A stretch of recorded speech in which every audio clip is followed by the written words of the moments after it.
Hi, this is Joe again with another movie review, and since we're almost up to Veterans Day 2014, I figured do a Veterans Day theme review, and I figured since I want to do a movie review that I haven't done yet, and then it's a couple of months after the fact, but I figured do this one, and that's the 1989 film, Tom Cruise film, Born on the 4th of July. Of course, this is also directed by Oliver Stone, and he won his second Oscar for Best Director for this movie.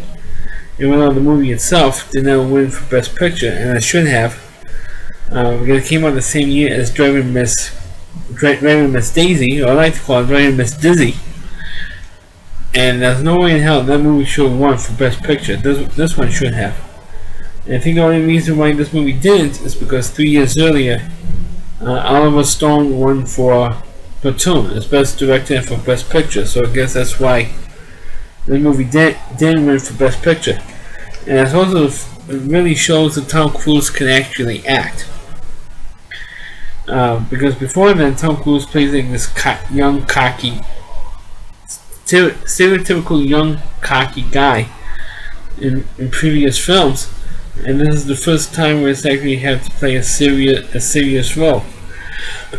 Well, this movie does start off as a typical Tom Cruise movie, and it is based on the true story of Vietnam veteran Ron Kovic. It is based on his true story. And those who don't know who Ron Kovic is, he is a filmmaker, and he was in the Vietnam War as a Marine, and he got severely injured. He was paralyzed from the mid-chest down, like by here down. He was paralyzed. You think he got shot in the back or was injured somehow, and he was paralyzed and confined from the wheelchair for the rest of his life. And of course, in the film, he was played by Tom Cruise, and he was playing like a young, cocky guy who was real gung-ho and to go into Vietnam to fight the commies or communists. He wanted to fight the commies, and people were more confident and more, I don't want to say confident, but more willing to go to war at the point in the beginning of the film. So he enlists into the Marines, and of course they showed during the war, or his troop that he was in, the platoon that he was in, killing babies, which of course was a popular thing that Americans protesting the war in the United States were claiming that the military was killing women, or quote unquote innocent women and children in Vietnam. And so when they cleaned out one of these camps, where they thought that the Viet Cong women, when I said that, it was like women and children. And on the way out, that's when Tom Cruise got ambushed, or his platoon got ambushed, and he was injured. And then for the rest for a good chunk of the film, it shows Tom Cruise in the hospital, how he was treated in the hospital, which is, which I feel is pretty gruesome stuff on how he was treated in the hospital among the other vets. He was treated lousy by the doctors. He was treated lousy by the nurses. And he was trying to at least walk again. And the doctors were trying to convince him not to push himself too much. Unfortunately, he did push himself too much and ended up breaking his leg and ruining any chance he had of possibly getting some flexibility into his legs. And then, of course, when the doctors couldn't treat him anymore in the hospital, they sent him home. And when Ron Kovic left the United States to go to Vietnam, there was a different attitude in America than when it was when he came back to America. Because at that point, that's when everybody was protesting the war, and everything else.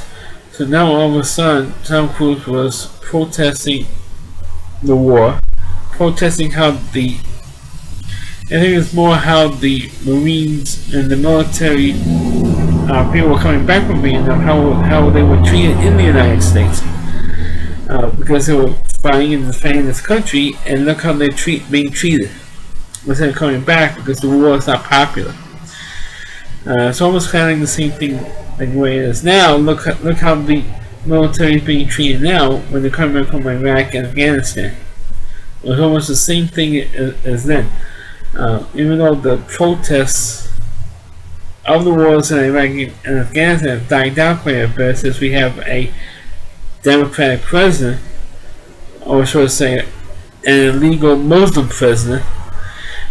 People, or at least the funny celebrities in Hollywood, are not protesting the war like as much as when Bush was in office.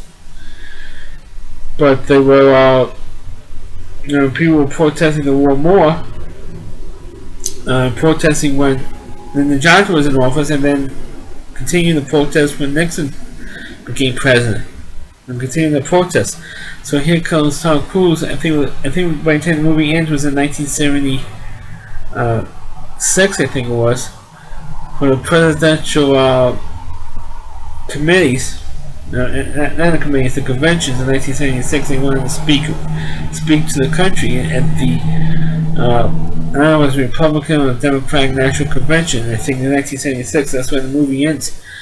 But in terms of how he fought to get respect, even the parents were shocked at how not only how other neighbors were treating Tom Cruise, or the Tom Cruise character, and how he felt bitter because of how it was treated. Because look how kind of like in the first Rambo movie, how he was treated after he came back from Vietnam. Same thing what was happening with Ron Kovic. Is that look how they treat me. I mean, I'm fighting for these people, and look how they treat me. I fought and got hurt and paralyzed for the rest of my life for these people, and look how they treat me. And so he was protesting more of that, and how he was treated, and how all the fellow Vietnam vets were treated. No matter if they were injured or not, look how all of them were treated. And of course, there was a famous fight scene between Tom Cruise and William Dafoe in Mexico. They go on a trip to Mexico, and they had this real big fight in the middle of the desert in Mexico. I mean that scene, I don't know why that scene was even in there, or that sequence was even in there. But there was a pretty dramatic sequence. See two guys who were paralyzed fighting each other. Outside, they were not even in the wheelchairs, rolling around the ground and fighting each other without trying not to move their legs.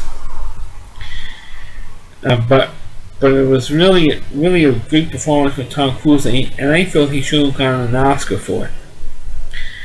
I believe he was nominated for an Oscar for this role, but unfortunately, like I said earlier, he didn't get it. I don't even remember who even got the Oscar for that year. But I know it wasn't Tom Cruise. It's a real shame, because he delivered an Oscar-worthy performance and he didn't get it. And the movie itself, I felt, should have won the Oscar for best. It was also one of the biggest Oscar school jobs. They did put in that video that Born the 4th of July should have won the Oscar for Best Picture instead of Driving Miss Daisy. I think that because Driving Miss Daisy won, because of Jessica Tandy's performance in that movie, and Morgan Freeman's performances, drove the movie to winning an Oscar. Because the older audience, at least people over 60, like that movie, so that pushed to win the Oscar. Because if Driving Miss Daisy didn't win the Oscar for Best Picture, people will complain for the 25 years since that the reason why it didn't win is because it was for an old fogey picture, not for a younger audience. But Tom Cruise should have won the Oscar for Best Picture, and the movie should have won for he should have won for Best Actor, and the movie should have won for Best Picture. And of course, after that, Oliver Stone went on to make conspiracy theory movies with the JFK film. I might do that movie down the line, maybe as we get closer to the anniversary of the Kennedy assassination. I know why I didn't do it last year, the 50th anniversary, but what the hell. But in terms of, I didn't think that I would like Born the 4th of July, because it is a war movie, it is a Vietnam film, and I tend to avoid war movies like the plague, particularly Vietnam movies and World War II films. And people ask me why. I said because to me they're all the same. Well, you can say the same thing for Civil War films, because they cover, most Civil War films cover the entire war from beginning to end, particularly the movies that I have previously reviewed that cover the war from beginning to end in that one particular battle. Same thing with our Vietnam movies, and with a lot of World War II films is focus on one particular battle that everybody knows about, and unfortunately the problem is that those movies are not accurate, historically accurate at all. They're not 100% accurate. I prefer a movie to be 100% accurate than a movie sped up or have characters who were not originally there, or characters went into a movie that are not originally there just to hype the tension or the drama of the situation. So that's why I avoid the war. To me, they're all the same to me, and particularly World War II films, because the whole world sat by and then Hitler killed 6 million Jews in the camps. That's why I don't watch anything with any World War II movies or documentaries or any stuff like that, because of that reason alone.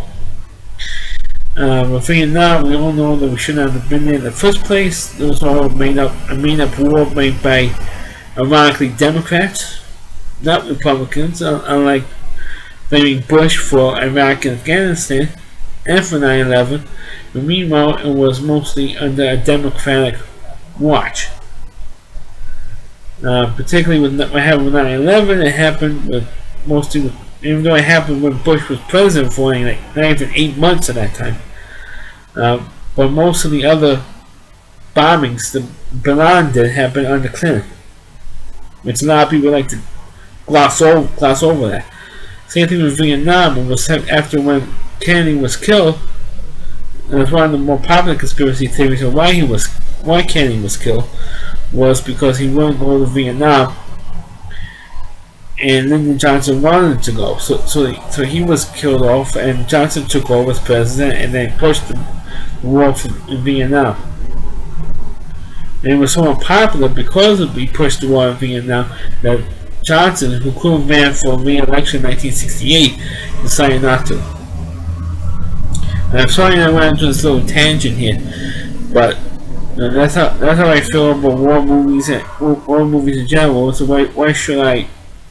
To me they're all the same to me. So that's why my father was surprised when this movie, when Born the 4th of July came out on video back in the day before DVDs. They wanted to see this, well, because I wanted to see Tom Cruise there, because I wanted to see his performance, and of course, surprisingly, I liked this movie, even though it is a war film. But it mostly had to do with how the vets, or like I said earlier, how the Vietnam vets were treated, and I'm more interested in that aspect more than the war itself. That's my review of Born on the 4th of July. Please click on the video, please rate it. Feel free to comment on it. Please subscribe to my channel, and please forward this video onto your Facebook pages, and please check out my other videos. Again, I am disappointed in some of my videos of not getting the amount of views I thought it would. Guess maybe because so many people have done those other movies. Some other movie critics have done those movies so many times that I guess that my videos have gone low in traffic. But it's the point is some of the videos have gotten over 200 views, and some of the videos don't even have 5 views. When they're even 10, between 2 and 5 views, and some of them don't even get between 5 and 10 views. I'm very surprised at that. So please check out my other videos if you've never seen them. Thanks for watching this video, and catch you next time.